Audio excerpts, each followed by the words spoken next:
Dia menghancurkan kotoran binatang di kantong, kemudian mengoles ke seluruh tubuhnya, sehingga zombie tidak bisa mencium baunya. Kemudian dia menuangkan darahnya di sebuah telepon. Bau darah dan suara telepon itu bisa mengalihkan perhatian zombie di sekitar. Benar saja, tidak lama kemudian mereka datang. Anne segera masuk ke dalam hutan, tapi bukan untuk melarikan diri. Namun saat zombie teralihkan perhatiannya, Anne masuk ke rumah untuk mencari makanan. Dia menemukan sebuah pistol di samping dua mayat. Sayangnya, peluru di dalam pistol itu sudah dipakai. Kemudian Anne ke dapur. Kulkas yang tidak menyala sudah mengeluarkan bau tidak sedap. Untungnya di lemari masih ada makanan kaleng. Saat itu juga, suara zombie di luar semakin mendekat. Dia segera mengambil makan, kemudian keluar dari jendela, dan terus berlari menyelamatkan dirinya. Di belakangnya adalah zombie yang sangat banyak sedang mengejarnya. Dengan cepat dia masuk ke lubang pagar. Tapi tidak sengaja, perutnya terluka. Dengan mengabaikan rasa sakitnya, dia berlari ke tepi jalan, dan mengangkat air kotor yang sudah disiapkan untuk menghilangkan bau badannya. Sangat hebat. Benar saja, zombie tidak lagi mengejarnya. Sementara dia sudah aman. Di tepi sungai, Anne mengeluarkan jarum untuk menjahit lukanya. Semua keahlian ini diajarkan oleh suaminya. Setengah tahun lalu, virus zombie menyebar ke seluruh kota. Suaminya membawa Anne dan bayi yang berusia beberapa bulan pergi ke dalam hutan. Dia mengajari Anne cara bertahan hidup. Dia mengajarinya menembak. Awalnya kehidupan mereka masih sangat aman, hingga saat anak mereka demam. Suaminya pergi keluar untuk mencari obat. Tapi setelah itu, suaminya tidak kembali lagi. Keesokan hari, Anne menemukan mayat suaminya di luar. Mayatnya sudah digigit hingga hancur.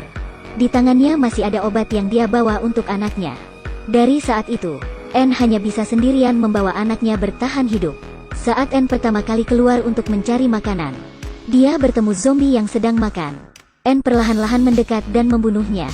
Darah zombie mengenai pakaiannya, tapi dia tidak memperhatikannya. Setelah pulang ke mobilnya, dengan segera dia memeluk bayi yang sedang menangis. Akibatnya, bayinya memakan darah yang ada di pakaiannya. Anne berusaha menenangkan diri, dan berharap semua akan baik-baik saja. Tapi sesuai dengan dugaannya, di perut bayinya muncul cap merah. Ini adalah efek dari virus itu. Anne tidak tahu harus bagaimana. Dia berusaha menghilangkan racun dengan air mendidih, sambil meminta maaf dengan anaknya. Anaknya yang kepanasan terus menangis. Tapi semuanya tidak berhasil. Anne duduk di samping anaknya selama semalaman. Akhirnya, dia membulatkan tekad. Anne mengeluarkan obat bius, kemudian menambahkan darah ke dalamnya, dan diberikan kepada anaknya. Hatinya sangat sedih, tapi ada sedikit kata-kata yang tak terkatakan. Saat krisis ini, mungkin kematian adalah hal yang terbaik. Dan Anne yang hidup sendiri, masih terus bertahan di dalam kesusahan. Makanan semakin menipis. Anne terpaksa membuka kulit pohon, dan mengeluarkan beberapa ulat. Dia tambahkan dengan biskuit, dan membuat menjadi biskuit berasa. Tapi baru makan sekali, dia sudah mulai muntah. Di saat serangan zombie ini, makanan lebih mahal dari benda apapun. Anne yang tidak bisa makan ulat, terpaksa keluar mencari makanan lain. Baru sampai di tepi jalan, dia melihat bayangan dua orang. Kemudian dia mendekat perlahan-lahan. Akhirnya dia menyadari itu bukan zombie. Itu adalah seorang wanita yang normal, dan seorang pria yang pingsan karena terluka. Wanita itu membuka pakaian pria itu. Perutnya tidak bercak merah. Ini membuktikan bahwa dia tidak terkena virus. Akhirnya Anne memiliki niat membantu mereka. Dia membawa kedua orang ke tempat kemahnya. Dari wanita itu dia mengetahui bahwa pria itu adalah ayah tirinya, dan anggota keluarga lainnya sudah menjadi zombie. Pada malam hari, pria itu terbangun. Dia bilang tidak akan mengganggu Anne, dan akan pergi meninggalkannya keesokan hari. Tak disangka, keesokan hari hujan lebat, sehingga keduanya tidak jadi pergi. Setelah beberapa lama bergaul, Anne tidak menaruh curiga lagi. Hubungan Anne dan pria itu mulai menjadi dekat. Hal ini membuat wanita itu tidak senang. Dia merasa anggota keluarga satu-satunya akan direbut lagi. Terutama malam itu, dia melihat ayah tirinya masuk ke mobil Anne. Hati yang tidak bahagia berubah menjadi dendam. Saat fajar, wanita itu pergi sendiri. Dia juga membawa makanan dari kemah itu. Akibatnya dia bertemu zombie di hutan. Kedua orang yang di kemah mendengarkan suara teriakan wanita itu.